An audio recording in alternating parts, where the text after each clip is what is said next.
പൊതുവിദ്യാലയങ്ങളുടെ അടിസ്ഥാന സൗകര്യം മികച്ചതാക്കി ആധുനിക നിലവാരത്തിലേക്ക് എത്തിക്കുമെന്ന് Shibu Thekkumuram MLA. Pallarimangalam vocational higher secondary school പ്രവേശനോത്സവം ഉദ്ഘാടനം ചെയ്ത് സംസാരിക്കുകയായിരുന്നു അദ്ദേഹം. പല്ലാരിമംഗലം വൊക്കേഷണൽ ഹയർ സെക്കൻഡറി സ്കൂളിൽ നടന്ന പ്രവേശനോത്സവം കോതമംഗലം എം.എൽ.എ. ഷിബു തെക്കുമുറം ഉദ്ഘാടനം ചെയ്തു. കുട്ടികളിൽ വായനാശീലം വർദ്ധിപ്പിക്കുന്നതിനുള്ള പദ്ധതികൾ വിഭാവനം ചെയ്യുമെന്നും പല്ലാരിമംഗലം സ്കൂളിൽ ക്ലാസ് റൂമും ഓഡിറ്റോറിയവും ഉൾപ്പെടുന്ന കെട്ടിടം നിർമ്മിക്കാൻ ഇടപെടൽ ഉണ്ടാകുമെന്നും അദ്ദേഹം പറഞ്ഞു. ജില്ലാ പഞ്ചായത്ത് അംഗം ജോമി തെക്കേക്കര ചടങ്ങിൽ അധ്യക്ഷത വഹിച്ചു. ഗ്രാമപഞ്ചായത്ത് പ്രസിഡന്റ് പി.കെ. മൊയ്തു അവാർഡുകൾ വിതരണം ചെയ്തു.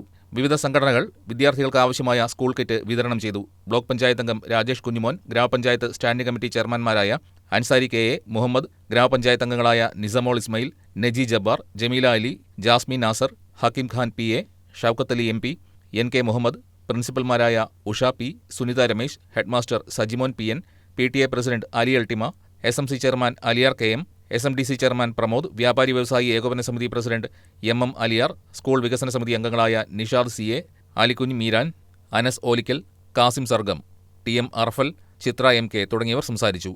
News desk KCV news.